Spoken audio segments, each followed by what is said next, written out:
semuanya sekalian. Jadi di sini saya akan memaparkan tugas aksi saya setelah saya mengikuti modul 1.4. Jadi yang menjadi bahan saya untuk hari ini yaitu penerapan budaya positif. Jadi Bapak Ibu, sekali lagi saya terima kasih untuk waktu dan kesempatannya. Jadi saya harap materi nanti kita ini dapat kita pakai untuk pembelajaran kita. Oke Bapak Ibu, jadi yang menjadi subtema dari materi hari ini dibagi atas 7. Yang pertama dulu itu perubahan paradigma belajar. Yang kedua disiplin positif. 3 motivasi perilaku manusia. 4 kebutuhan dasar manusia. Yang kelima restitusi 5 posisi kontrol. 6 keyakinan kelas, dan yang terakhir itu restitusi segitiga restitusi. Bapak Ibu sekalian, dalam melihat perubahan paradigma pendidikan ada satu kasus. Jadi di kasus ini beranggaplah kita sebagai A. Jadi tugas kita adalah mengepal salah satu tangan kita. Terus coba Anda bayangkan bahwa Anda menyimpan sesuatu yang sangat berharga di dalam kepalan tangan. Anda perlu menjaga benda itu sekuat tenaga karena begitu pentingnya untuk kehidupan Anda. Jadi rekan B akan mencoba dengan segala cara untuk membuka kepalan tangan. Teman Anda boleh membujuk, menghardik, mengintimidasi, memarahi, ataupun menggoda maupun mengkritik, bahkan boleh menawarkan uang kepada Anda agar Anda bersedia membuka kepalan tangan Anda. Jadi mari kita coba dulu 30 detik secara bergantian ya. Sesudah itu nanti ada pertanyaan pemantik. Bandingkan jawaban kita antara satu dengan yang lain. Coba Bapak Ibu sekalian.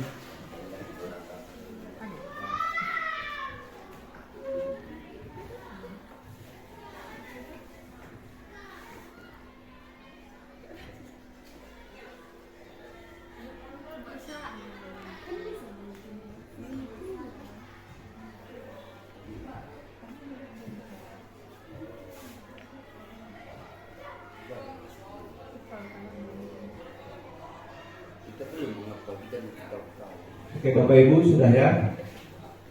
Jadi perhatikan pertanyaan di bawah yang akan ditanyakan kepada kita.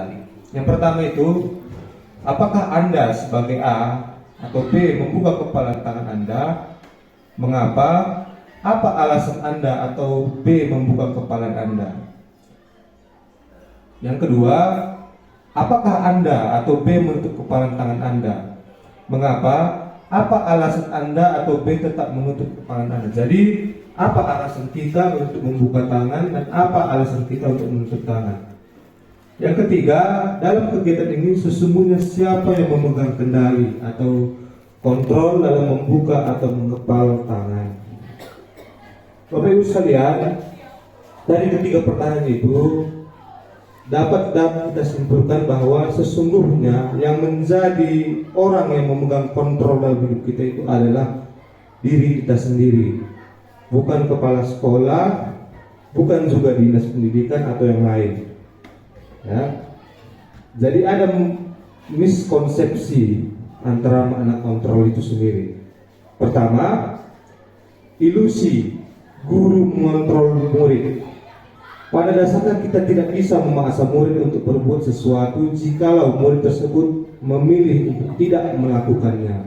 Walaupun tampaknya guru sudah mengontrol perilaku murid, hal demikian terjadi karena murid sudah mengizinkan dirinya dikontrol.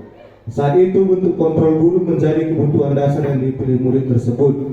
Teori kontrol ini menyatakan bahwa semua perilaku memiliki tujuan, bahkan terhadap perilaku yang tidak disukai. Jadi kita pun mendisiplinkan siswa itu sebenarnya bukan berarti itu dari keinginan hatinya sendiri. tapi karena memang kebetulan itu yang memang diperlukannya. Yang kedua, ilusi bahwa semua penguatan positif efektif dan bermanfaat. Penguatan positif atau bujukan adalah bentuk kontrol. Segala usaha untuk mempengaruhi murid agar mengulangi suatu perilaku tertentu adalah suatu usaha untuk mengontrol murid dalam jangka waktu tertentu. Kemungkinan murid tersebut akan menyadarinya dan mencoba untuk menolak bujukan kita. Atau bisa jadi murid tersebut tergantung pada pendapat sang guru untuk berusaha. Jadi Bapak Ibu sekalian, kadangkala mau kita berpikir bahwa dengan menggunakan penghargaan atau imbalan kita bisa mengendalikan perilaku murid. Tetapi di sini itu hanya sementara. Setelah nanti selesai dikasih penghargaan itu, sangat mungkin dia kembali ke perilaku yang lama. Kita lanjut. Ilusi bahwa kritik dan membuat orang merasa bersalah dapat menguatkan karakter. Menggunakan kritik dan rasa bersalah untuk mengontrol murid menuju pada identitas gagal. Mereka belajar untuk merasa buruk tentang diri mereka. Mereka mengembangkan dialog diri yang negatif.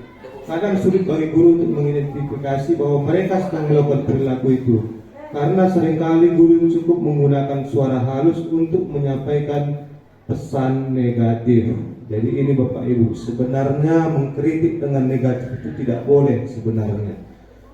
Lanjut, ilusi bahwa orang dewasa memiliki hak untuk memaksa. Banyak orang dewasa yang percaya bahwa mereka memiliki tanggung jawab untuk murid-muridnya berbuat hal tertentu. Apapun yang dilakukan dapat diterima selama ada sebuah kemajuan berdasarkan sebuah pengukuran kinerja. Pada saat itu pula orang dewasa akan menyadari bahwa perilaku memaksa tidak akan efektif untuk jangka waktu panjang dan sebuah hubungan permusuhan akan terbentuk. Ini sering terjadi Bapak Ibu, karena sering sekali guru itu menganggap bahwa tanggung jawabnya lah membentuk tingkah laku siswa, padahal itu harus dari innya, harus dari dalam dirinya. Sehingga walaupun nanti kita lihat dia memang berubah, mungkin sekali itu hanya sementara dan tidak efektif. Dan yang paling berbahaya nanti itu bisa membentuk permusuhan antara guru dengan siswa. Jadi ini teori kontrol Stephen R. Covey. Dia membagi dua, itu stimulus respon itu berkaitan dengan disiplin yang berdasarkan dengan hukuman, yaitu realitas atau kebutuhan kita sama. Jadi semua menurut kita ini sama, kita anggap biasanya, tidak perlu ada pembagian lagi karena semua kebutuhan sama. Nanti kita akan masuk ke teori kebutuhan. Yang kedua, semua orang melihat hal yang sama seperti yang kebutuhan tadi. Siswa senang membaca buku, kita anggap semua sama, padahal banyak juga siswa kita yang tidak senang membaca, seperti itu. Jadi itu yang membuat siswa kita itu susah untuk mengekspresikan dirinya. Yang ketiga, kita mencoba mengubah orang lain agar berpandangan sama dengan kita, ya, karena kita menganggap orang sama dan kita yang bertanggung jawab untuk membentuknya, maka timbul yang namanya pemaksaan seperti itu agar siswa kita itu sama pola pikiran dengan kita. Selanjutnya, perilaku buruk dilihat sebagai suatu kesalahan, ya. Sering kita lihat kalau orang yang lasak seperti itu sebagai perilaku yang buruk, padahal itu sebenarnya ada kebutuhan yang tidak terpenuhi dalam dirinya. Orang lain bisa mengontrol saya, ya. Jadi anggapan bahwa guru bisa mengontrol siswa itu hanya bersifat sementara dan tidak permanen. Saya bisa mengontrol orang lain, itu juga berpikir bahwa kita bisa sesuka hati kita mengontrol siswa. Pemaksaan ada pada saat bujukan gagal, ya, ini juga sering. Apabila sudah dinasihati tidak jalan juga, biasanya kita mau menggunakan pemaksaan. Yang selanjutnya, model berpikir menang kalah.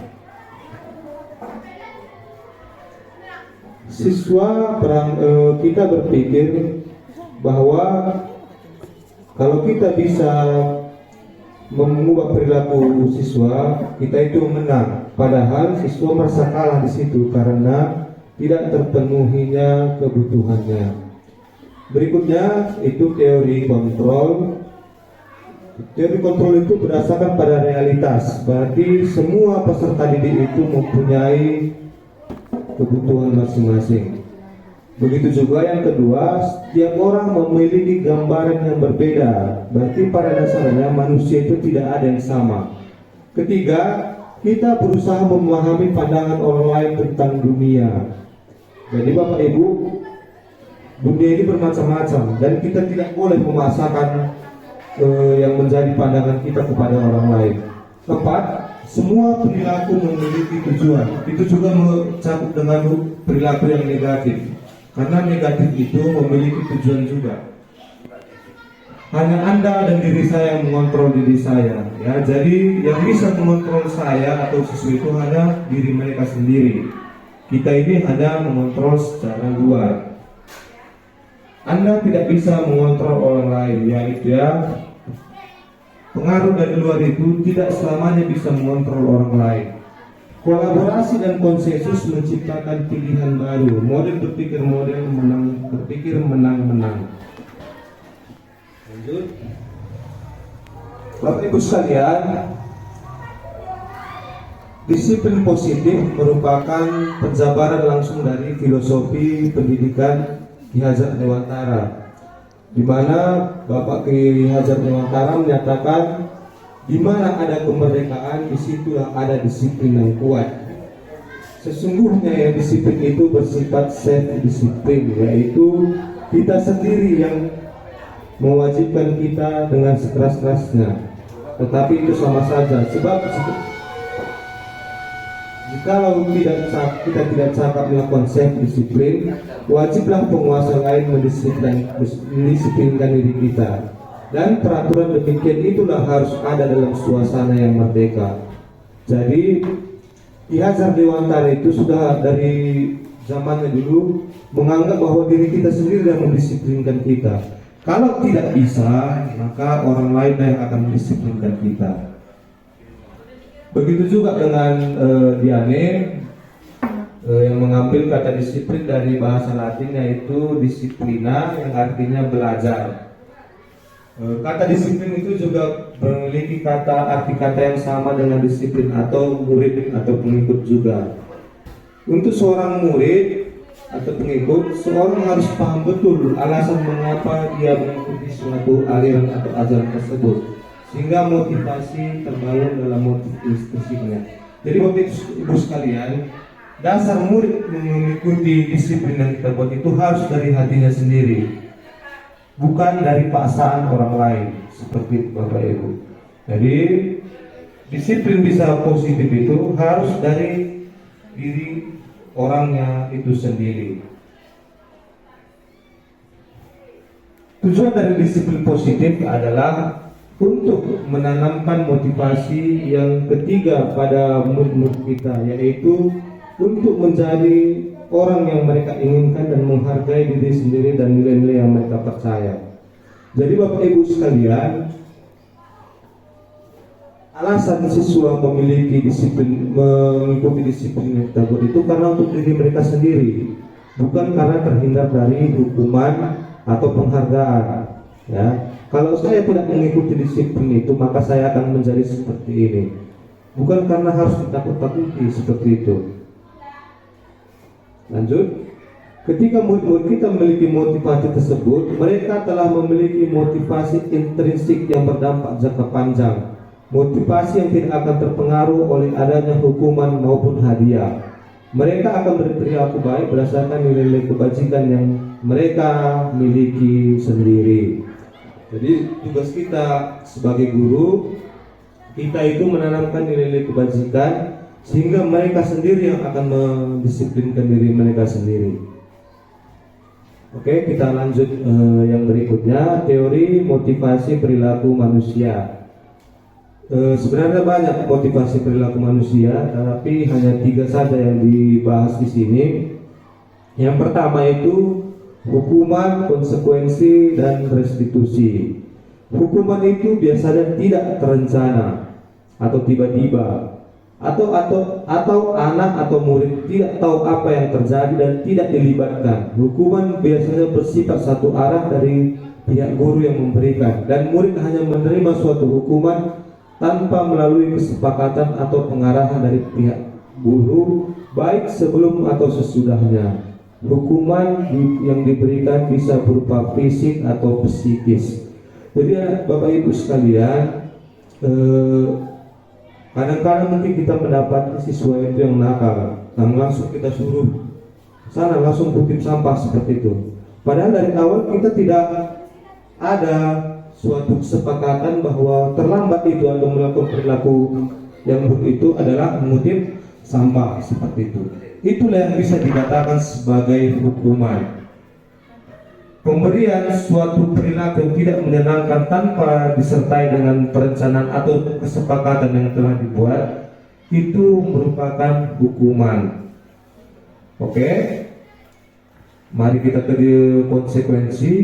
Konsekuensi itu biasanya sudah terencana dan disepakati, sudah dibahas dan disetujui oleh murid dan guru. Umumnya bentuk-bentuk konsekuensi dibuat oleh pihak guru, dan murid sudah mengetahui sebelumnya konsekuensi yang akan diterima bila ada pelanggaran. Pada konsekuensi, murid tetap dibuat tidak nyaman untuk jangka waktu yang pendek. Seperti contoh tadi Bapak Ibu, kalau kita membuat konsekuensi seperti contohnya, setiap anak yang tidak memakai baju seperti itu harus mengganti bajunya. Itu merupakan konsekuensi, karena sudah kita rencanakan dulu apa yang akan diterima apabila dia melanggar peraturan itu. Begitu juga dengan kasus-kasus lain, seperti ada siswa kita yang menggunakan kaos kaki yang pendek seperti itu atau berbeda warna, maka sudah ditentukan maka harus diganti warna seperti itu. Itu biasanya bersifat konsekuensi seperti itu.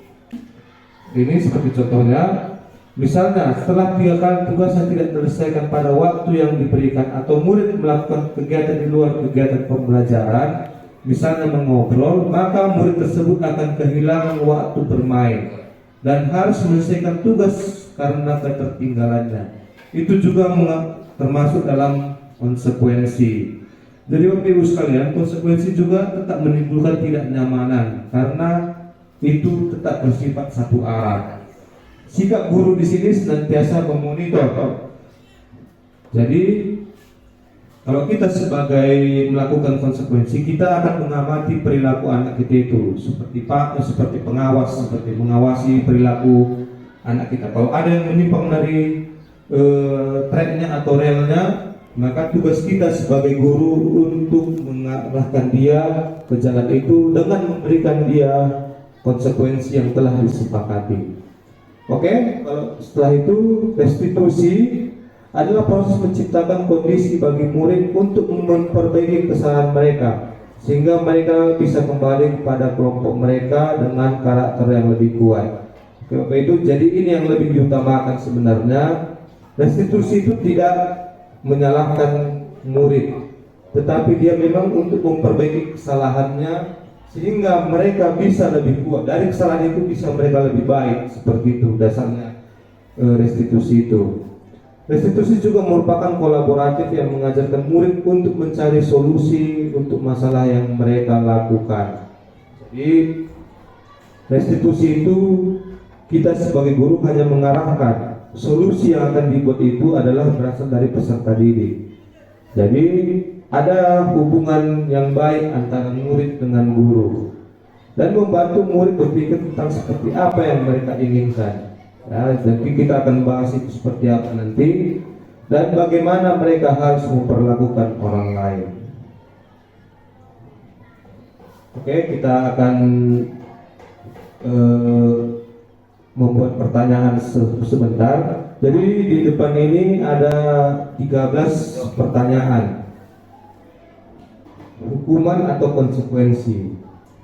Kira-kira yang nomor 1 ini hukuman atau konsekuensi Bapak Ibu? Ini hukuman atau konsekuensi? Mencatat 100 kali di dalam buku kalimat. saya tidak akan terlambat lagi karena terlambat ke sekolah. Itu masuk hukuman atau konsekuensi? Hukuman. Kira-kira? Hukuman. Ini termasuk dalam hukuman karena tidak ada perencanaan di situ dan dilakukan secara tiba-tiba. Oke, yang kedua, lari mengelilingi lapangan basket karena terlambat hadir di sekolah. Hukuman. Ini Hukuman. hukuman, ya sama seperti yang tadi ya. Ketiga, membersihkan coretan yang dibuat di meja tulis. Konsekuensi ya, karena kalau kita melakukan coret-coret, maka sudah kewajiban kita untuk menghapusnya kembali. 4. Murid diminta untuk push up 15 kali karena tidak menggunakan masker ke sekolah. Hukuman. Hukuman. Hukuman. Ya, hukuman karena melakukan push up 15 kali. Mengganti kertas tugas yang telah dicoret-coret. Konsekuensi. Ya, konsekuensi. Berjemur di lapangan basket pukul 12 siang karena mengobrol dengan teman. Hukuman. Hukuman ya. Jadi konsekuensi itu harus disertai dengan alasan yang logis sebenarnya. 7. Murid diminta bertelanjang kaki sepanjang hari karena tidak menggunakan sepatu warna hitam sesuai peraturan sekolah. Hukuman. Bertelanjang kaki? Hukum. Oke, hukuman. 8. Berdiri di depan kelas sambil mengangkat kaki satu karena tidak bisa menjawab pertanyaan. Ya, hukuman. Membersihkan tumpahan air di meja tulis karena tersenggol pada saat belajar. Membersihkan tumpahan air. Konsekuensi. Ya, konsekuensi. 10. Kehilangan 10 menit jam istirahat untuk mengerjakan tugas karena terlambat datang dan tertinggal pelajaran selama 10 menit. Konsekuensi. Duduk di bangku di pinggir lapangan pada jam istirahat. Tidak diizinkan bermain oleh guru piket karena menciderai teman pada saat bermain di lapangan. Duduk di pinggir lapangan pada saat jam istirahat. Biasanya hukuman itu menimbulkan rasa malu. Jadi Hukuman. oke, ya hukuman. 12. Terlambat hadir di pembelajaran daring 15 menit dan diminta untuk tinggal 15 menit sesudah kelas usai untuk membahas ketertinggalan pembelajaran. Oke, konsekuensi. Lari mengelilingi lapangan basket 2 kali karena terlambat 10 menit pada pelajaran PJOK. Hukuman. Oke, jadi sudah paham ya Bapak Ibu apa itu perbedaan antara hukuman dengan konsekuensi. Hukuman itu memang bersifat dia membuat trauma dan biasanya langsung seperti itu. Kalau konsekuensi ada dasar logisnya kita mengasih hukuman itu. Oke, lanjut. Dihukum oleh penghargaan. Jadi ada 3 nanti kita pelajari motivasi perilaku manusia. Yang pertama tadi hukuman, yang kedua adalah penghargaan. Alfi mengemukakan baik penghargaan maupun hukuman adalah cara-cara mengontrol perilaku seorang yang menghancurkan potensi untuk pembelajaran yang sesungguhnya. Menurut Kohn, secara ideal tindakan belajar itu sendiri adalah penghargaan sesungguhnya. Selanjutnya juga mengemukakan beberapa pernyataan dari hasil pengamatannya selama ini tentang tindakan memberi penghargaan yang nilainya sama dengan menghukum seseorang. Jadi menurut Kohn ini sebenarnya pada saat kita memberikan penghargaan atau reward itu sebenarnya secara tidak langsung kita sedang menghukum anak kita sendiri. Ada beberapa dampak dari penghargaan itu sendiri. Yang pertama itu adalah pengaruh jangka pendek dan jangka panjang. Pertama Bapak Ibu, penghargaan efektif jika kita menginginkan seseorang melakukan sesuatu yang kita inginkan dalam jangka waktu yang pendek. Jadi Bapak Ibu, setelah kita tidak memberikan penghargaan itu, otomatis sebenarnya perilaku siswa itu akan kembali lagi ke yang lama seperti itu.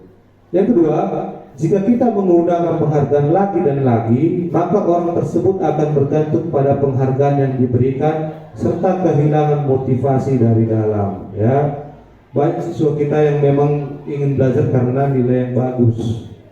Ya, tapi setelah nanti tidak lagi ada ranking seperti itu, maka akan hilang motivasi dia karena memang yang diharapkan adalah penghargaan itu sendiri. Seperti itu. Yang ketiga, jika kita mendapatkan penghargaan untuk melakukan sesuatu yang baik, maka selain kita senantiasa berharap mendapatkan penghargaan tersebut, kita pun menyadari tindakan yang baik dari yang kita lakukan. Begitu ya Bapak Ibu. Jadi kadang-kadang siswa itu mau belajar itu hanya untuk mengejar ranking atau mengejar hadiah seperti itu. Jadi dia tidak mengetahui lagi bahwa sebenarnya belajar itu adalah perbuatan yang baik seperti itu. Oke, lanjut. Penghargaan tidak efektif. Kenapa? Suatu penghargaan adalah suatu benda atau peristiwa yang diinginkan yang dibuat dengan persyaratan. Hanya jika Anda melakukan hal ini, maka Anda akan mendapatkan penghargaan yang diinginkan. Ya, perbuatan yang disertai dengan penghargaan, apabila penghargaannya tidak lagi dilakukan, maka dia akan justru tidak lagi melakukan perbuatan yang sesuai dengan reward itu tadi. Yang kedua, jika saya mengharapkan suatu penghargaan dan tidak mendapatkannya, maka saya akan kecewa dan berkecil hati, serta kemungkinan lain kali saya akan berusaha keras sebelumnya. Jadi kalau anak didik kita biasa mendapatkan ranking, tapi tiba-tiba dia tidak mendapatkan ranking, itu akan pasti menimbulkan yang namanya kecewaan, dan sangat mungkin dia tidak akan lagi berusaha seperti itu. Itulah sebabnya mungkin pemerintah sudah mulai meniadakan yang namanya perankingan. Terusnya, jika kita memberikan seseorang suatu penghargaan untuk melakukan sesuatu, maka kita harus terus-menerus memberikan penghargaan itu jika kita ingin orang tersebut melakukan perilaku yang kita inginkan. Itu Bapak Ibu. Jadi kalau kita selalu memuji peserta didik supaya dia baik, dan kebetulan pula memang perilakunya semakin baik, tiba saatnya kita tidak melakukan lagi pujian itu, ada kemungkinannya perilakunya itu tidak lagi akan dilanjutkan. Lanjut. Orang yang berusaha untuk berhenti merokok atau orang yang berusaha diet menguruskan badan, bila diberikan penghargaan hampir pasti tidak berhasil. Ya, jadi kalau mau berhenti merokok atau mau diet, kalau hanya mencari penghargaan, pasti tidak akan berhasil. Selanjutnya, penghargaan merusak hubungan.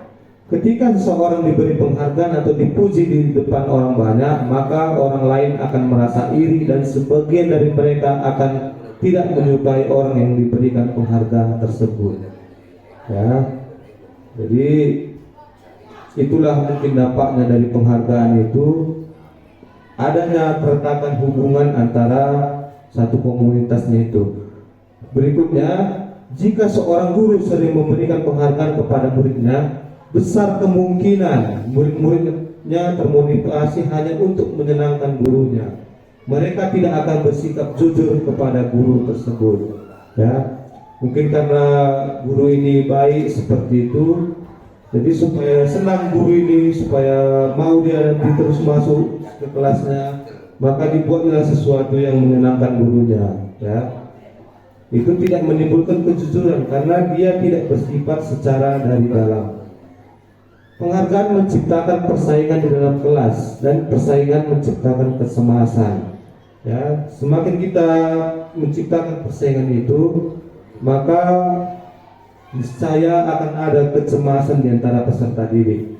Mereka yang percaya bahwa mereka tidak memiliki kesempatan untuk mendapatkan penghargaan akan berhenti mencoba. Ya, ada beberapa siswa yang sudah berusaha berkali-kali tidak mendapatkan apa yang diinginkannya, mendapatkan reward, sangat mungkin mereka akan berhenti mencoba.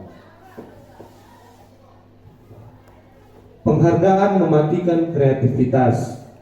Murid-murid diminta berpikir mengenai hadiah atau penghargaan yang bisa mereka dapatkan bila berhasil menulis sebuah puisi. Kreativitas kelompok murid-murid ini menjadi berkurang dibandingkan dengan yang tidak diberitahukan tentang hadiah yang bisa mereka terima. Jadi hati-hati Bu, jangan memberikan penghargaan, karena ini bisa menjadi bumerang untuk peserta didik. Penelitian menunjukkan bahwa pekerjaan seni atau sebuah penulisan cerita menjadi kurang kreatif bila dijanjikan sebuah hadiah atau penghargaan. Ya, jadi buatlah peserta didik itu menuliskan cerita karena memang keinginannya sendiri. Dalam tugas-tugas memecahkan masalah, para murid memakan waktu lebih lama dan memberi jalan keluar kurang kreatif saat mereka dijanjikan suatu penghargaan. Sama seperti yang poin pertama tadi. Penghargaan yang menghukum. Jadi sebenarnya pada saat kita memberikan penghargaan itu sebenarnya secara tidak langsung kita sedang menghukum peserta didik. Pertama, penghargaan menghukum mereka yang tidak mendapatkan penghargaan, misalnya dalam sistem ranking, mereka yang mendapatkan ranking kedua akan merasa paling dihukum. Ya, apalagi di situasi yang menuntut persaingan seperti itu.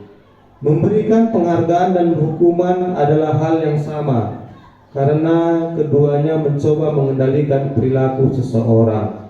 Ya, itu sama, karena kita sebenarnya sedang mengontrol anak didik kita seperti itu.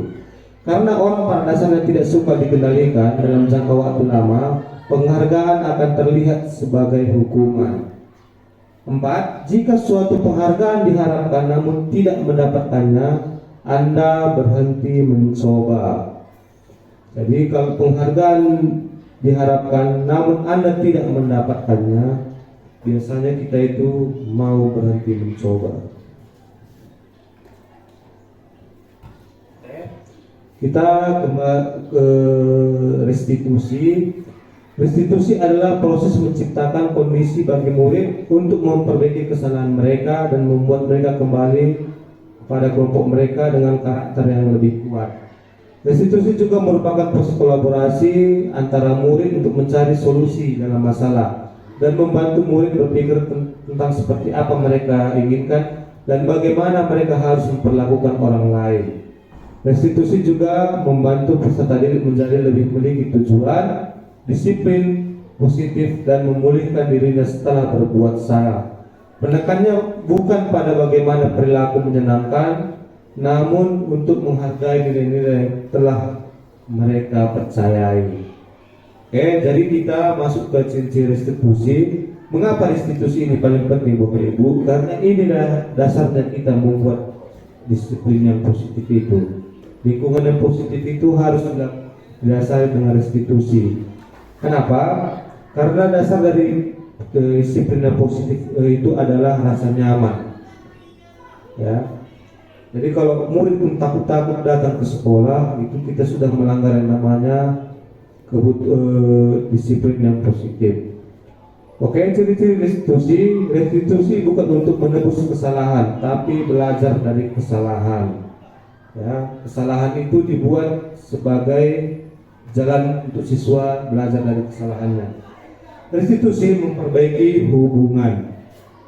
Jadi hubungan antara murid dengan guru tidak akan menjadi renggang karena melakukan restitusi.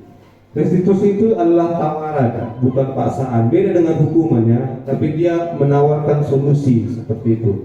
Restitusi itu menuntun dan melihat ke dalam diri murid. Jadi murid itu yang akan mencari solusinya seperti itu. Kita yang akan menuntunnya.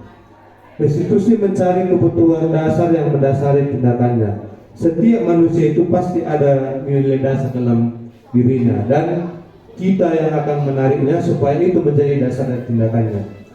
Restitusi diri adalah cara yang paling baik, ya, dibandingkan dengan hukuman atau penghargaan tadi. Restitusi fokus pada karakter, bukan tindakan menguatkan. Restitusi fokus pada karakter, bukan tindakan. Jadi kita membentuk karakter itu. Restitusi itu juga menguatkan, ya, dan dia fokus pada solusi. Restitusi mengembalikan murid yang berbuat salah kepada kelompoknya. Jadi Bapak Ibu, biasanya kalau kita menghukum peserta didik, kita akan memisahkan dia dari kelompoknya. Ya, biasanya orang yang terpisah dari kelompoknya itu akan menimbulkan trauma. Jadi restitusi itu sebisa mungkin membuat peserta didik itu tidak terlepas dari kelompoknya. Oke Bapak Ibu, setelah kita mempelajari restitusi, biasanya siswa itu melakukan sesuatu itu ada dasarnya. Jadi menapa manusia melakukan sesuatu? Biasanya ada kebutuhan yang ingin dipenuhinya. Jadi secara garis besar ada 5 hal kebutuhan dasar manusia itu. Yang pertama itu adalah bertahan hidup. Nah, ini adalah gambarnya. Jadi kebutuhan hidup itu Bapak Ibu itu merupakan kebutuhan yang paling pertama. Ya, kalau yang di IPS itu sering dikatakan kebutuhan primer. Ya, kebutuhan bertahan hidup adalah kebutuhan yang bersifat fisiologis untuk bertahan hidup, misalnya kesehatan, rumah, dan makanan. Kebutuhan biologis sebagai bagian dari proses reproduksi, termasuk kebutuhan akan bertahan hidup. Komponen psikologis pada kebutuhan ini meliputi kebutuhan akan rasa aman. Jadi di sini kalau misalkan siswa memang mau makan atau lapar biasanya dia akan mencari makanan. Dan sangat mungkin memang siswa itu bertindak tidak sesuai dengan yang kita inginkan seperti itu. Karena apa? Karena mereka berusaha untuk membutuhi kebutuhan bertahan hidup karena dia lapar seperti itu. Yang kedua, kasih sayang dan rasa diterima. Ya, kebutuhan ini dan 3 kebutuhan berikutnya adalah kebutuhan psikologis. Kebutuhan untuk disayangi dan diterima meliputi kebutuhan akan hubungan dan koneksi sosial, kebutuhan untuk memberi dan menerima rasa sayang, dan kebutuhan untuk merasa bagian dari suatu kelompok.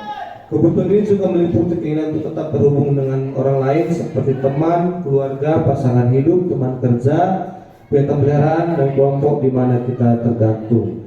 Jadi Bapak Ibu sekalian, apabila siswa kita rasa kasih sayangnya tidak dipenuhi, sangat mungkin dia membuat hal-hal yang negatif. Seperti sering kita lihat kan anak-anak kita seperti itu yang mau dia mengganggu kawannya seperti itu. Mungkin saja kebutuhan kasih sayang yang diterimanya tidak ada. Jadi dia mau mencari di sekolah ini kebutuhan rasa kasih sayang itu. Sehingga amat mungkin dia mau mengganggu kawannya supaya dia mau dikasih sayangi seperti itu. Berikutnya adalah penguasaan atau kebutuhan pengakuan atas kemampuan. Kebutuhan ini berhubungan dengan kekuatan untuk mencapai sesuatu, menjadi kompeten, menjadi terampil, diakui atas prestasi dan keterampilan kita, didengar dan memiliki rasa harga diri. Kebutuhan ini meliputi keinginan untuk dianggap berharga, bisa membuat perbedaan, bisa membuat pencapaian, bisa membuat kompeten, diakui, dihormati. Ini meliputi self-esteem dan keinginan untuk meninggalkan pengaruh. Jadi penguasaan itu ada siswa kita yang memiliki kemampuan tapi kita abaikan, sangat mungkin dia akan melakukan hal yang negatif karena penguasaannya itu tidak terpenuhi seperti itu. Berikutnya kebebasan, kebutuhan akan pilihan. Kebutuhan untuk bebas adalah kebutuhan akan kemandirian atau otonomi, memiliki pilihan dan mampu mengendalikan arah hidup seseorang. Anak-anak yang membutuhkan kebebasan tinggi menginginkan pilihan. Mereka perlu banyak bergerak, suka mencoba-coba, tidak terpengaruh orang lain, dan senang mencoba akan hal yang baru. Ya, jadi mungkin nanti ada peserta didik kita yang mungkin senang dia mengendalikan orang lain tapi tidak terpenuhi, dan biasanya dia akan mencari-cari kesempatan seperti itu. Sangat mungkin kebutuhan akan kebebasannya sedang dia cari. Yang terakhir itu adalah kesenangan atau kebutuhan untuk merasa senang. Kebutuhan akan rasa senang adalah kebutuhan untuk mencari kesenangan, bermain dan tertawa. Bayangkan hidup tanpa kenikmatan apapun, betapa menyedihkan. Gleiser menghubungkan kebutuhan dan kesenangan dengan belajar. Semua hewan dan tingkat intelijensi yang tinggi, seperti anjing, burung, primata dan lain, atau bermain. Saat mereka bermain, mereka mempelajari keterampilan hidup yang penting. Manusia juga tidak berbeda. Jadi biasanya juga kalau orang itu tidak merasa senang, mau juga dia melakukan perilaku yang negatif. Oke Bapak Ibu, kita lanjutkan lagi ke restitusi 5 posisi kontrol. Oke, yang tadi sudah kita lihat sebagai hukuman itu biasanya dia memberikan sesuatu dengan tidak direncanakan. Jadi biasanya guru itu memiliki 5 posisi kontrol di dalam dirinya. Yang pertama itu adalah sebagai penghukum. Seorang penghukum bisa menggunakan hukuman fisik maupun verbal. Orang yang menjalankan posisi penghukum senantiasa mengatakan bahwa sekolah memerlukan sistem atau alat yang dapat menekankan murid lebih dalam lagi. Guru-guru yang menempati posisi penghukum akan berkata, ini perhatikan ya Bapak, itu patuhi aturan saya atau awas. Biasanya itu bersifat mengancam. Kedua, kamu selalu saja salah. Berarti kita sering menyalahkan orang lain. Yang ketiga, seterusnya, guru seperti ini senantiasa percaya hanya ada satu cara agar pembelajaran itu bisa berhasil, yaitu menggunakan cara dia sendiri. Nah, jadi tidak ada cara yang lain seperti itu. Gurulah yang benar dan siswa selalu salah, seperti itu. Berikutnya, membuat rasa bersalah. Jadi pada posisi ini guru biasanya itu bersuara lebih lembut, ya. Kalau guru membuat bersalah itu menggunakan keheningan dan membuat orang lain merasa tidak nyaman, bersalah atau rendah diri. Kata-kata yang digunakannya pun lembut, seperti ibu sangat kecewa sekali dengan kamu, ya. Dia memang menunjukkan rasa bersalah kepada peserta didiknya. Terus Bapak berapa kali harus memberitahu kamu, itu juga membuat peserta didik itu merasa bersalah. Gimana coba kalau orang tua kamu tahu kalau kamu berbuat begini. Jadi dalam posisi bersalah itu kita menimbulkan perasaan yang tidak nyaman atas diri peserta didik itu. Jadi di posisi ini murid itu akan memiliki penilaian lembut tentang diri mereka. Murid akan merasa tidak berharga dan telah mengecewakan orang-orang yang disayanginya. Selanjutnya, posisi sebagai teman. Guru pada posisi ini tidak akan menyakiti guru, namun akan tetap berupaya mengontrol posisi murid melalui persuasi. Posisi teman pada guru bisa negatif ataupun positif. Guru di sini bisa merupakan hubungan yang terjalin antara guru dan murid. Guru di posisi teman menggunakan hubungan yang baik dan humor untuk mempengaruhi seseorang. Jadi biasanya mereka akan berkata seperti ini, ayo bantulah Bapak, seperti itu. Atau ayo ingat, tidak bantu Bapak selama ini. Atau mungkin juga, ya sudah sekali ini tidak apa-apa, nanti Ibu bantu bereskan. Sama seperti pertemanan lah, seperti itu. Jadi kita membujuk peserta didik itu agar mau melakukan tindakan yang kita inginkan, seperti itu. Hal negatif dari posisi teman adalah bila suatu saat guru tersebut tidak membantu, maka murid akan kecewa dan berkata, saya pikir Bapak atau Ibu itu adalah teman saya, ya, karena sudah sering dibantu seperti itu. Tiba-tiba tidak dibantu, sudah kalah dia, seperti itu, sudah mulai kebingungan. Murid merasa dikecewakan dan tidak mau lagi berusaha. Hal yang mungkin timbul adalah murid hanya akan bertindak untuk guru tersebut dan tidak guru lainnya. Murid akan tergantung pada guru tersebut. Jadi sebenarnya posisi ini tidak begitu disarankan untuk guru karena menimbulkan ketergantungan peserta didik bagi guru. Yang berikutnya, yang keempat adalah pemantau. Memantau artinya mengawasi. Jadi pada saat kita mengawasi, kita bertanggung jawab atas perilaku orang yang kita awasi. Posisi pemantau juga berdasarkan pada peraturan-peraturan dan konsekuensi. Tadi kita sudah belajar konsekuensi ya, Bapak Ibu. Dan dengan memberikan sanksi atau konsekuensi, kita dapat memisahkan hubungan pribadi kita dengan murid sebagai seorang yang menjalankan posisi pemantau. Jadi yang biasanya kita ucapkan seperti itu, peraturan apa? Jadi setiap perilaku siswa itu kita akan langsung kenakan dia ke peraturan. Yang berikutnya, apa yang telah kamu lakukan? Jadi perilaku itu dibandingkan dengan peraturan yang sudah dibuat seperti itu. Sanksi atau konsekuensinya, ya. Jadi kita langsung padankan dia. Jadi kalau kamu melakukan seperti ini, apa konsekuensi yang telah kita sepakati seperti itu.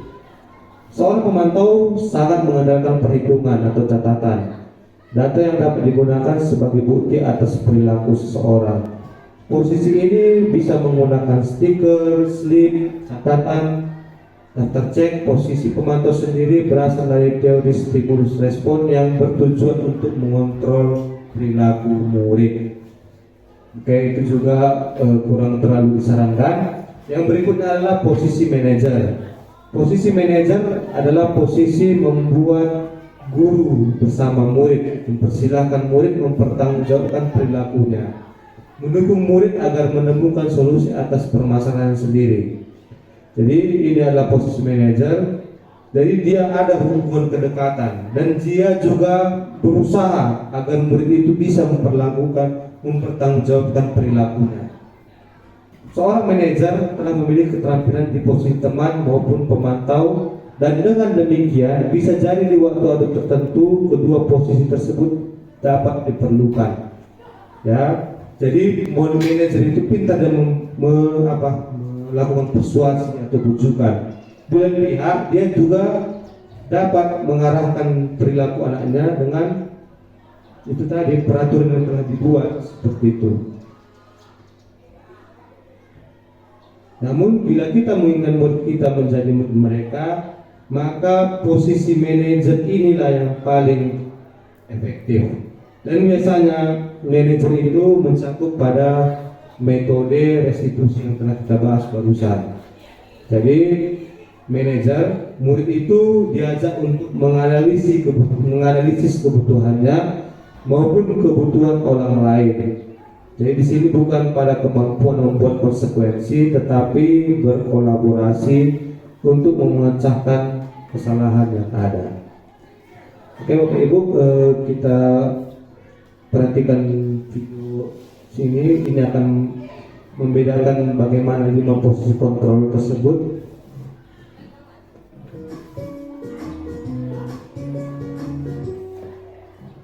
Salam bahagia Ibu dan Bapak Guru hebat. Dalam penerapan disiplin positif restitusi, salah satu program yang dikembangkan adalah 5 posisi kontrol.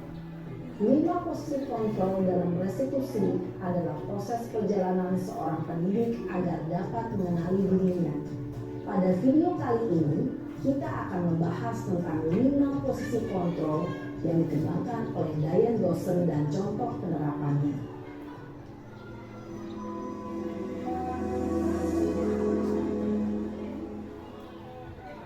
5 posisi kontrol itu adalah 1. Posisi penghukum, 2. Posisi pembuat merasa bersalah, 3. Posisi teman, 4. Posisi pemantau atau monitor, dan 5. Posisi manajer. Untuk lebih memahami kelima posisi tersebut, mari kita saksikan kasus Naren yang terlambat hadir 20 menit di sekolah dan melihat bagaimana kelima posisi kontrol dalam menghadapi masalah tersebut.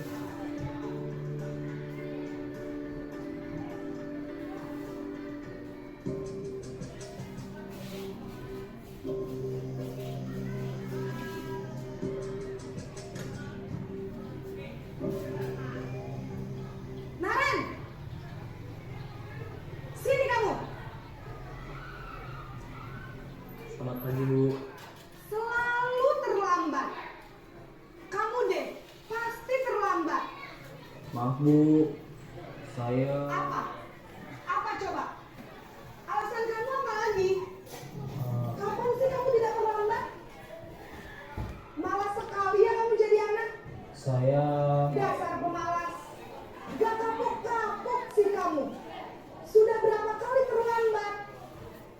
Sana, kamu keliling lapangan basket 2 kali.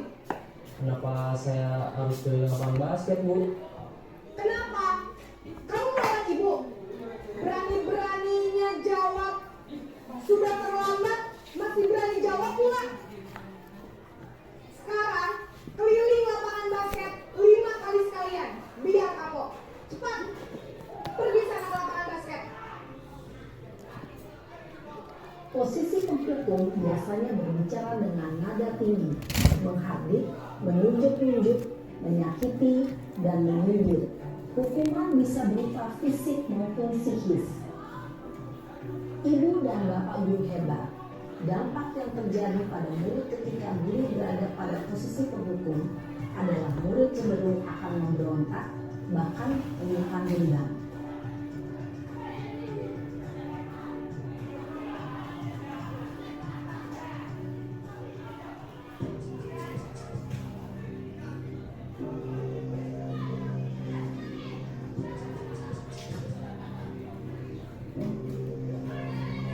Naren!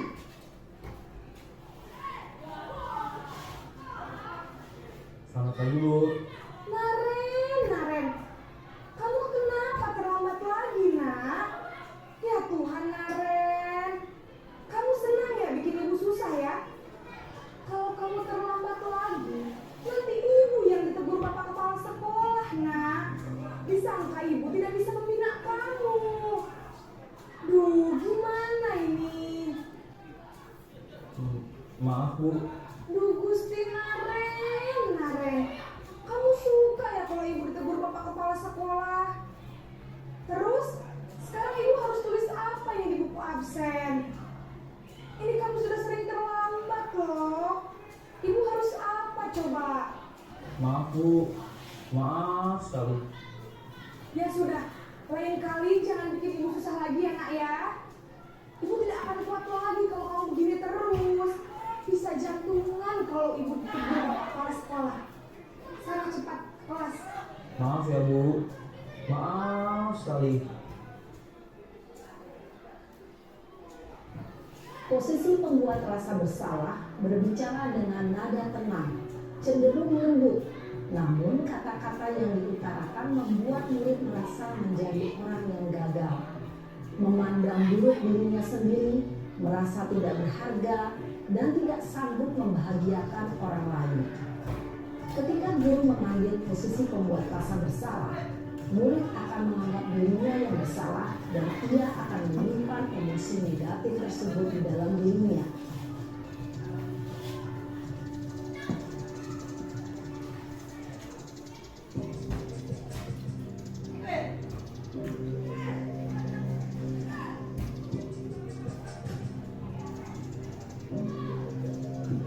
Posisi temannya Bapak Ibu. Selamat pagi Bu. Wah, sudah jam berapa ini nak? Terlambat lagi ya sayang. Iya Bu, habis ibu saya lupa bangunkan saya Bu. Kamu malah menyalahkan ibu kamu. Kamu bukannya anak yang larinya paling kencang. Kok terlambat sih? Iya Bu, saya memang terlambat bangun tadi. Jadi biarpun saya lari kencang, tetap gak kekejar Bu. Ya sudah sana. Nanti lain kali larinya lebih kencang lagi ya. Biar gak terlambat lagi. Bikin seneng ibu.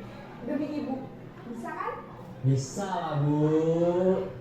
Ya sudah sana masuk kelas. Ibu beresin urusan absen kamu. Kamu ini ada-ada saja.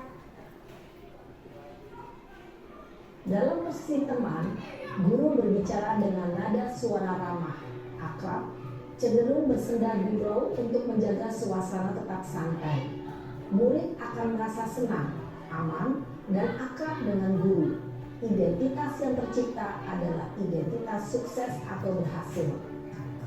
Namun, Perlu diingat, karena ini masih dorongan eksternal, maka ada faktor ketergantungan dari murid kepada orang tertentu. Di sini guru absennya, sehingga di lain waktu murid bisa berperilaku baik, namun hanya kepada orang-orang tertentu saja.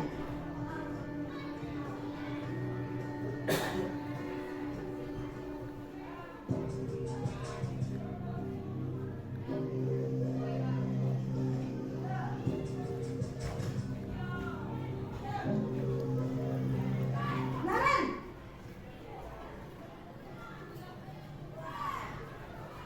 Selamat pagi Bu. Naren, apa peraturan sekolah kita tentang jam berapa kita harus masuk sekolah, nak? Kita harus di sekolah jam 7 Bu. Iya betul, sekarang sudah jam 7.20. Naren sudah tahu konsekuensinya jika terlambat hadir. Paham Bu, saya harus tinggal kelas pas jam istirahat selama 20 menit. Iya benar, konsekuensinya demikian. Jadi nanti jam 9.30 pas istirahat, kamu harus tinggal di kelas, kerjakan tugas tambahan untuk ketertinggalan kamu, ya. Baik Bu. Posisi pemantau mengandalkan penghitungan atau data untuk mengontrol murid. Guru mengarahkan murid berdasarkan peraturan dan konsekuensi. Seorang pemantau menunjukkan bahasa tubuh dan ekspresi wajah yang datar dan cenderung formal.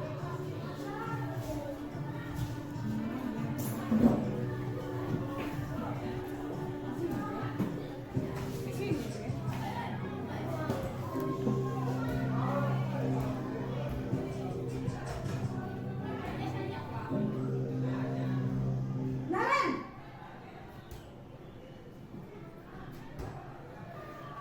Selamat pagi Bu. selamat pagi Naren. Maaf Bu, saya terlambat. Iya, sekolah masuknya jam 7, sekarang sudah jam 7.20. Jadi sekarang bagaimana ini Naren? Maaf Bu, saya lupa setel alarm saya semalam.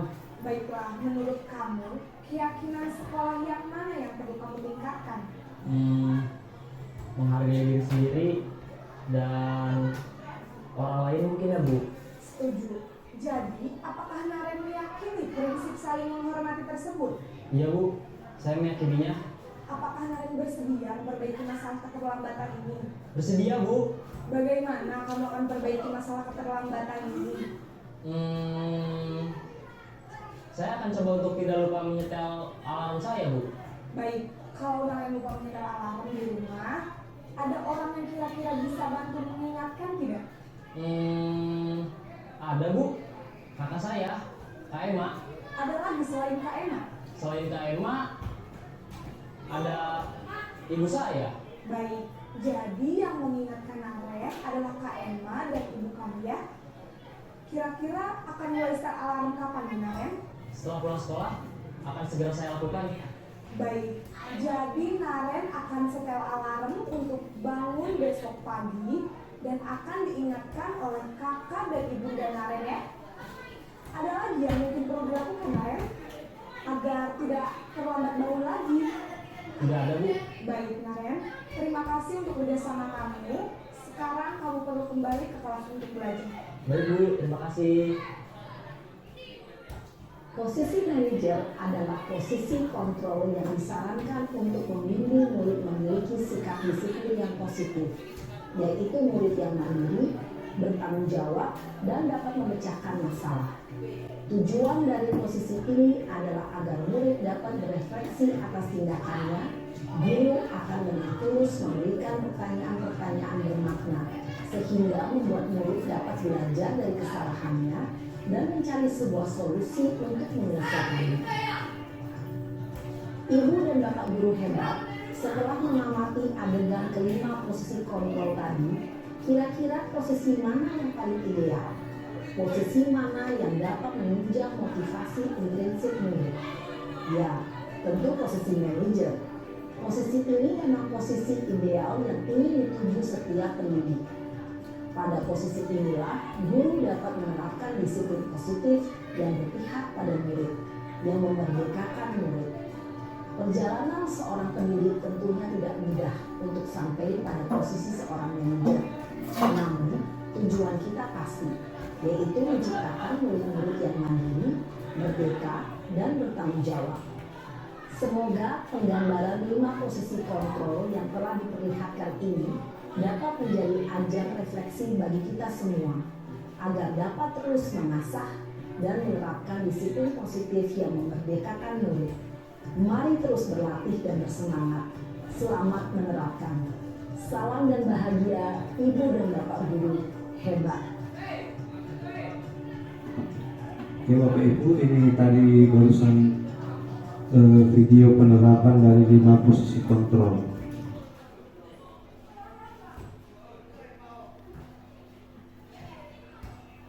Oke, kita lanjut lagi ke materi berikutnya, yaitu keyakinan kelas.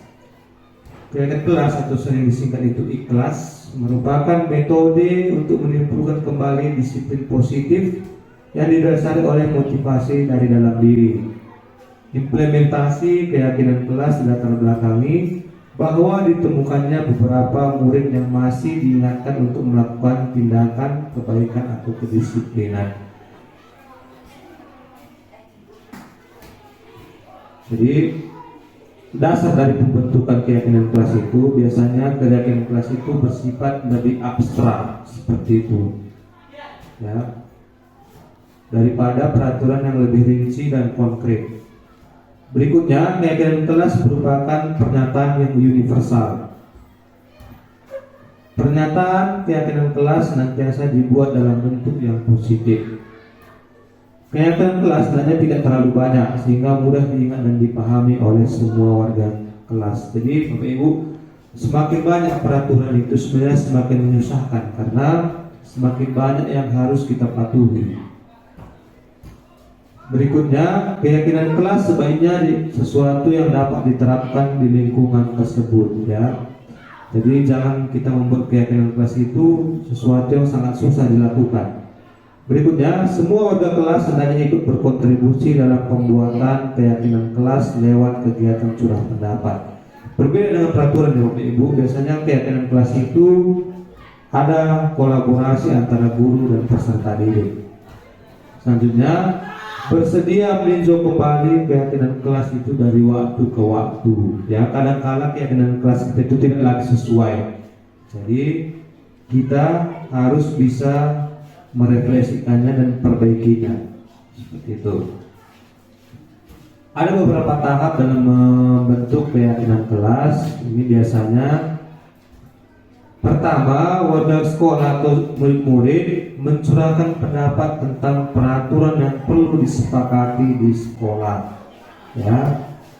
Berikutnya, mencatat masukan-masukan warga atau murid di papan tulis atau kertas besar, di mana semua anggota kelas dapat melihatnya. Jadi harus ada keterbukaan di dalam membentuk keyakinan kelas seperti itu. Yang berikutnya, susunlah keyakinan kelas sesuai dengan prosedur. Pembentukan keyakinan kelas, gantilah kalimat-kalimat dalam bentuk negatif menjadi positif.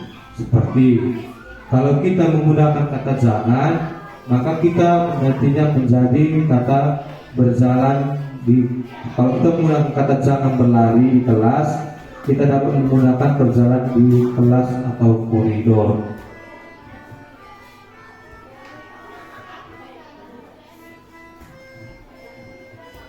Berikutnya, tinjau kembali daftar curah pendapat yang sudah dicatat. Jadi kalau sudah kita mencatat apa yang kita dapat dari peserta didik, maka kita bisa mungkin itu menemukan nilai-nilai kebajikan yang ada di dalamnya, ya. Jadi seperti contoh, berjalan di kelas, dengarkan guru, datang tepat waktu, berada di bawah satu payung yang sama, yaitu saling menghormati, ya. Karena itu tadi keyakinan kelas itu bersifat abstrak, tidak konkret seperti yang barusan tadi. Atau mungkin juga Keyakinan ini dimasukkan dalam daftar untuk disepakati. Kegiatan ini juga sebagai bentuk pendalaman pemahaman tentang bentuk peraturan keyakinan sekolah. Berikutnya, tinjau ulang keyakinan sekolah atau kelas secara bersama-sama. Jadi, walaupun sudah dirumuskan keyakinan kelas itu secara bersama-sama, alangkah baiknya selalu meninjau keyakinan kelas tersebut. Selanjutnya, setelah keyakinan kelas selesai dibuat, maka kelas dipersilahkan untuk meninjau ulangnya dan menyetujuinya dan menandatanganinya. Berarti ada persetujuan dari keyakinan kelas yang telah kita buat tersebut. Sehingga dan kalau boleh keyakinan kelas itu ditempatkan di tempat yang mudah dilihat supaya peserta didik ingat dan paham dan bisa melakukan keyakinan kelas yang telah disepakati.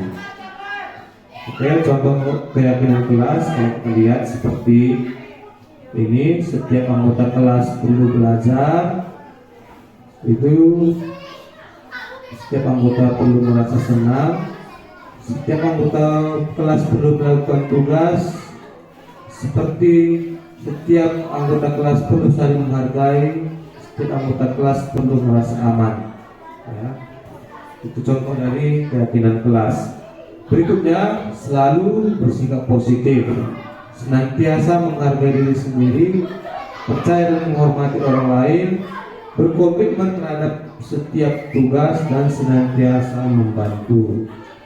Terus kalau ada lagi yang membuat nilai kebajikan seperti hormat, kita buat penjelasannya. Kami meyakini bahwa sangat penting untuk menghormati semua orang dan barang milik orang lain. Kalau kita mau mengambil nilai universal bekerja, kita buat penjelasannya. Kami meyakini bahwa sangat penting untuk mengerjakan segala pekerjaan atau mengikuti kegiatan yang telah ditugaskan. Oke Bapak Ibu, kita masuk ke materi yang terakhir, yaitu restitusi, segitiga restitusi.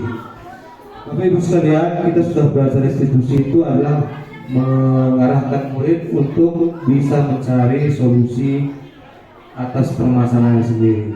Jadi segitiga restitusi adalah proses menciptakan kondisi bagi peserta didik untuk memperbaiki kesalahannya sehingga mereka bisa kembali kepada kelompok mereka dengan karakter yang lebih kuat. Jadi ini adalah segitiga restitusi. Seperti saya terbagi atas 3 tahap, yaitu menstabilkan identitas, yang kedua itu menanyakan tindakan yang salah, dan yang ketiga itu adalah menanyakan keyakinan. Ya, kita akan bahas ketiganya. Yang pertama itu adalah menstabilkan identitas atau stabilize identity. Bagian dasar dari segitiga bertujuan untuk mengubah identitas anak dari orang gagal karena melakukan kesalahan menjadi orang yang sukses. Anak yang melanggar peraturan karena sedang mencari perhatian adalah anak yang sedang mengalami kegagalan. Dia mencoba untuk memenuhi kebutuhan dasarnya, namun ada benturan. Kalau kita mengkritik dia, maka kita akan tetap membuatnya dalam posisi gagal. Kalau kita ingin dia menjadi orang yang reflektif, maka kita harus meyakinkan si anak dengan cara mengatakan kalimat berikut, ya. Jadi kalau kita mau benar segitiga restitusi, ini mungkin bisa kalimat pembuka seperti itu. Pertama itu, kamu berbuat salah, itu tidak apa-apa. Berikutnya, tidak apa-apa, tidak ada manusia yang sempurna. Jadi ini menyatakan sebenarnya kesalahan itu sebenarnya merupakan hal yang manusiawi. Berikutnya, saya juga pernah melakukan kesalahan seperti itu. Berarti kita juga mengingatkan kepada peserta didik itu bahwa guru itu juga pernah berbuat salah. Kita bisa menyelesaikan ini. Jadi kita memberikan ketenangan kepada peserta didik. Berikutnya, Bapak atau Ibu tidak tertarik mencari siapa yang bersalah, tetapi ingin mencari solusi dari permasalahan ini. Jadi kita tidak membuat peserta didik itu hanya menimbulkan rasa bersalah kepada ini, tapi kita ingin mencarikan solusi. kamu berhak merasa begitu. Ini menunjukkan bahwa perbuatannya itu memiliki alasan yang tersendiri. Berikutnya, apakah kamu sedang menjadi teman yang baik buat dirimu sendiri?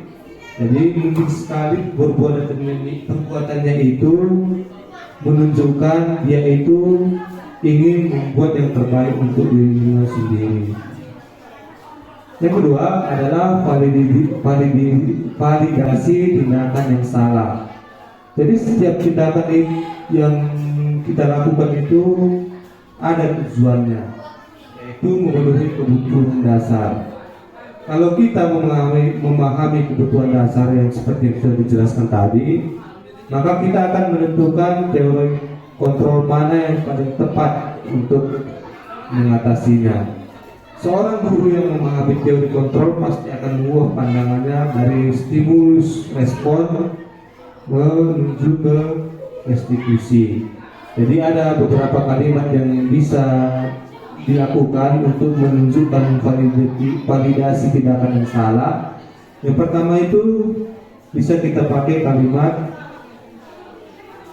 padahal kamu bisa melakukan yang lebih buruk dari ini ya. Jadi kita tidak membuat siswa itu semakin lebih lagi bersalah.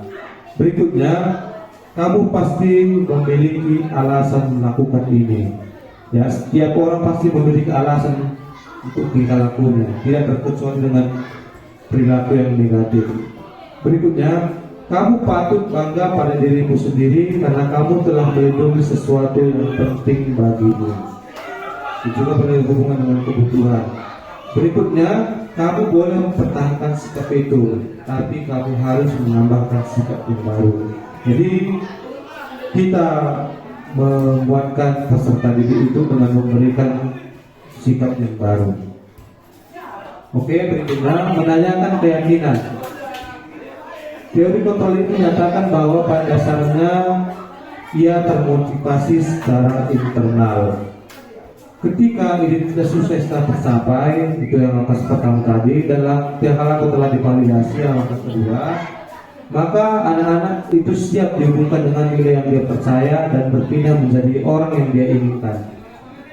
Pertanyaan-pertanyaan di bawah ini dapat menghubungkan dengan keyakinan anak, seperti apa yang kita percaya sebagai kelas atau keluarga. Ini berkaitan dengan keyakinan kelas kita tadi. Jadi kalau dia melanggar peraturan, kita bisa menanyakan kembali keyakinan kelas yang telah dibuat. Itu juga berhubungan dengan yang kedua. Yang ketiga, apa bayangan kita tentang kelas yang ideal? Jadi pada saat peserta itu melakukan tindakan yang negatif, maka kita bisa mengingatkan dia mengenai bayangan ideal atau mungkin yang kita ingin sampaikan seperti kelas yang tertib, bersih, seperti itu. Yang berikutnya, kamu mau menjadi orang yang seperti apa? Jadi kita mengingatkan dia, kalau mereka melakukan tindakan seperti ini, begini akan didapatkannya seperti itu. Kalau dia melakukan tindakan yang negatif, maka orang yang seperti ini akan dia dapati.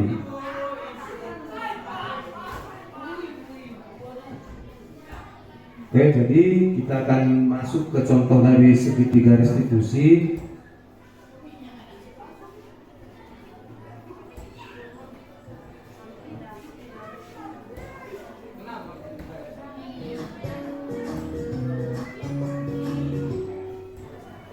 Salam dan bahagia Ibu dan Bapak Guru kembali. Pada video kali ini kita akan membahas tentang salah satu program disiplin positif yang diterapkan di lingkungan sekolah yang dikenal dengan nama restitusi.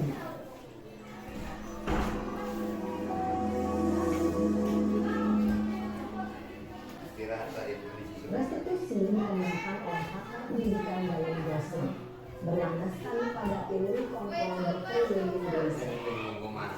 Segitiga restitusi adalah suatu proses dialog yang dijalankan oleh guru atau orang tua agar dapat menghasilkan murid yang mandiri dan bertanggung jawab. Pada saat guru posisi manajer, aspek yang dikembangkan pada murid adalah motivasi prinsip, sehingga penanaman nilai-nilai kebajikan dapat tumbuh dan berkembang menjadi suatu kebiasaan positif yang akhirnya membentuk karakter diri. Proses dialog ini terdiri dari 3 langkah yang digambarkan pada ketiga sisi pada segitiga restitusi. Sisi pertama adalah menstabilkan identitas. Sisi yang kedua adalah validasi tindakan yang salah. Dan sisi yang ketiga adalah menanyakan keyakinan. Ibu dan bapak guru berikut ini akan ditunjukkan bagaimana seorang guru berada dalam posisi manajer menggunakan penerapan segitiga restitusi.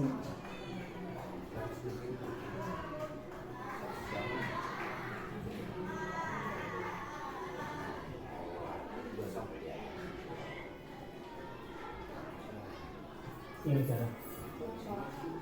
Sudah lama nggak ketemu Sarah? Kenapa hari ini ada di sini? Kesel pak, kesel banget. Masa aku dikatain kurang pintar pak? Ya aku marah lah. Aku udah dikatain Eka di depan kelas. Kesel banget. Oh begitu. Ya pasti kamu marah dan kesal. Bapak juga akan marah apabila ada yang menuduh bapak seperti itu. Kemudian pada saat itu kamu mau melakukan apa? Ya saya langsung ngatain Eka lah pak. Kesel banget. Saya bentak-bentak dia di depan teman-teman lain. Oh begitu. Pasti kamu melakukan seperti itu karena suatu alasan tertentu, kan? Iyalah, maksud saya diam saja pak. Ya saya bela diri lah. Maksud saya dituduh tukang fitnah. Ya wajar lah. Mempertahankan harga diri itu sesuatu yang penting buat kamu. Untung kamu tidak lebih gegabah lagi. Hanya membentak dia. Iya pak. Mungkin saya masih bersabar dan hanya membentak saja. Udah gemes padahal. Saya pasti bela diri lah. Ya pasti ya. Tapi kamu memilih untuk tetap bertahan dan bersabar. Kamu memilih untuk tidak berbuat lebih parah lagi, kan? Nah, sekarang coba kita lihat lagi tindakan kamu yang bentak-bentak Eka di kelas. Tindakan kamu itu kira-kira sesuai dengan keyakinan kelas atau prinsip kamu tidak? Enggak lah pak. Capek pak jadi pemarah. Jadi keyakinan atau prinsip mana yang kurang sesuai dengan keinginan kamu? Ya saya sebenarnya sangat menghargai orang lain. Mungkin saat itu saya menjadi emosi. Jadi tidak menunjukkan sikap itu. Kamu meyakini tidak? Menghargai orang lain itu penting buat kamu. Yakin lah pak. Iya, setuju. Kita harus saling menghargai. Namun ada juga keyakinan yang kita sepakati yang perlu kita jalankan apabila kita sedang marah, kan? Ya saya bisa lebih proaktif dengan diri sendiri. Saya bisa jadi lebih sabar dengan diri itu. Kira-kira kamu bersedia memperbaiki masalah ini tidak? Sedia pak. Kalau kamu memperbaiki masalah ini, kamu akan menjadi orang seperti apa? Saya akan menjadi orang yang bertanggung jawab kali ya pak. Dan senantiasa proaktif. Iya, menurut kamu bagaimana rasanya menjadi orang seperti itu? Ya nyaman lah. Bangga bisa bersabar dan menghargai. Baiklah kalau begitu. Yuk kita pikirkan bagaimana memperbaiki masalah ini.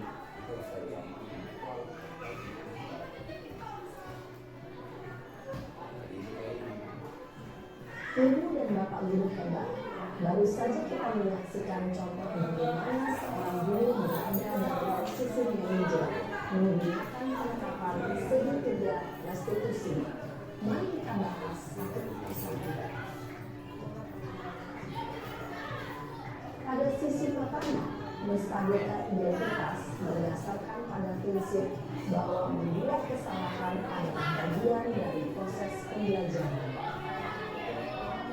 Sisi pertama dari segitiga ini berperan menggeser identitas murid dari identitas gagal ke identitas sukses.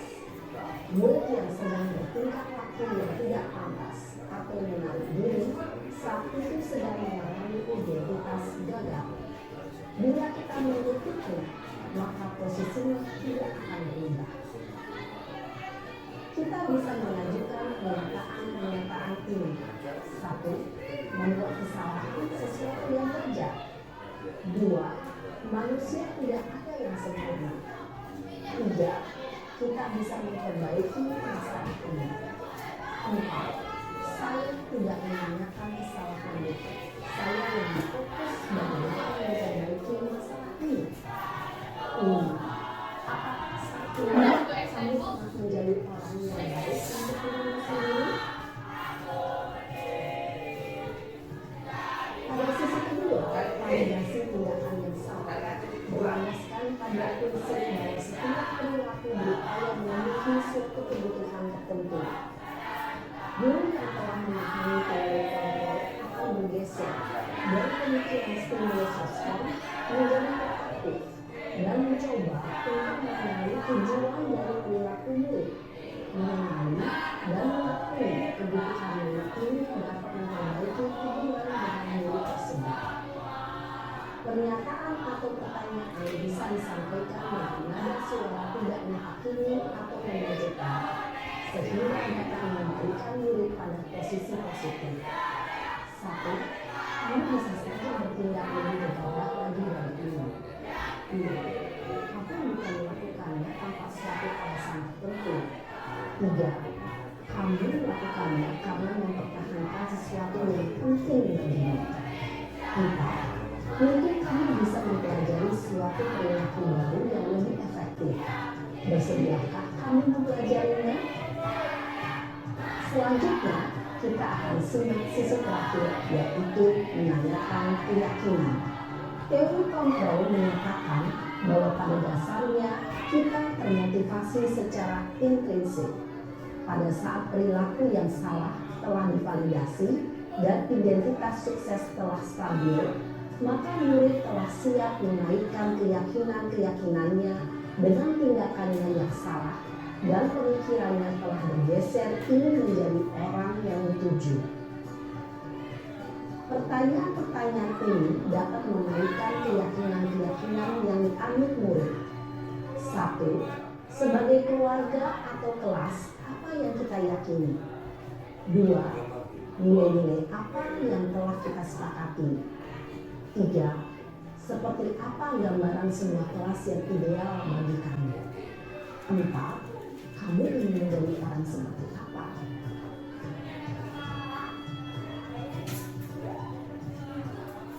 Dalam menerapkan segitiga restitusi, perlu diperhatikan beberapa hal, yaitu 1.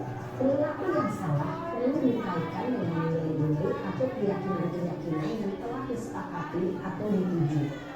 2. Kesediaan orang yang melakukan kesalahan untuk memperbaiki masalah. 3. Pemecahan masalah sebisa mungkin relevan atau memiliki hubungan dengan masalah yang ada. 4. Usaha.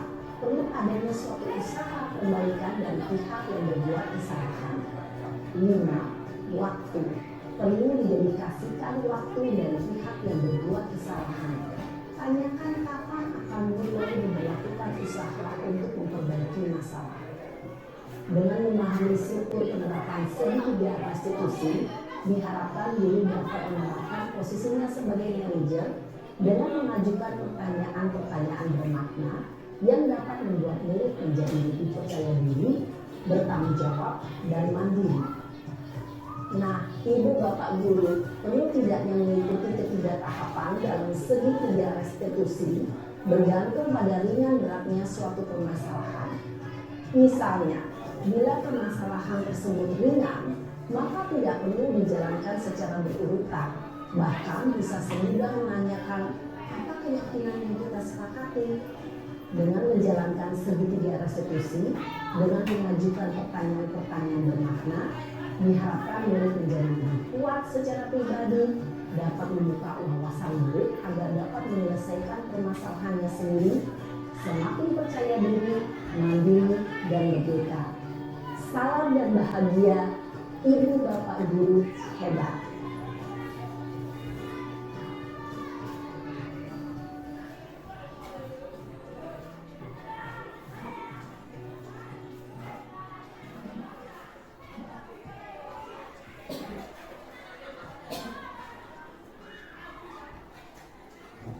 Oke Bapak Ibu, ini tadi merupakan contoh dari segitiga restitusi.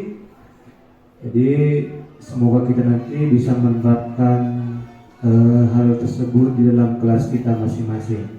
Oke, kira-kira sebelum kita menutup presentasi ini ada yang mau dipertanyakan? Satu Pak. Nah, jadi perbedaan yang sebenarnya antara hukuman dan konsekuensi tadi bisa Bapak jawab. Saya kurang jelas. Kalau konsekuensi Pak, yaitu pemberian hukumannya itu tiba-tiba, tidak ada direncanakan seperti itu. Seperti contohnya ada siswa kita yang terlambat seperti itu, kita bilang udah langsung aja kau langsung keliling lapangan, itu hukuman. Biasanya hukuman itu membuat rasa malu. Tuh. Kalau konsekuensi sudah ada dari awal kita buat sanksinya. Seperti contohnya kalau dia tidak mengerjakan PR, maka dia akan tinggal di kelas selama beberapa menit, seperti itu. Ya. Biasanya konsekuensi itu untuk menerapkan peraturan, seperti itu Pak. Oke, ada lagi Bapak Ibu? Tadi kan pertama kita bahas mengenai kontrol. Mengenai kontrol. Tadi yang Bapak jelaskan kontrol itu berasal dari diri mereka sendiri. Jadi bagaimana peran kita sebagai guru untuk itu, Pak? Jadi Bu, sesungguhnya kita itu menerapkan kontrol sebagai kontrol eksternal.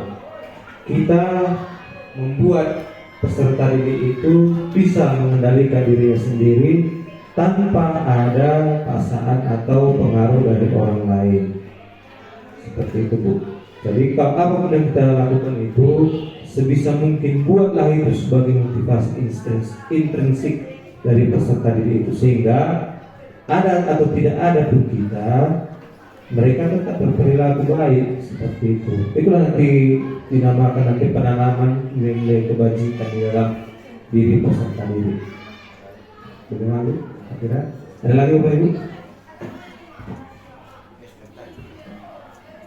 Sudah jelas? Oke, demikian presentasi pada hari ini. Untuk materinya nanti bisa saya share nanti di grup. Sekian Bapak Ibu, terima kasih.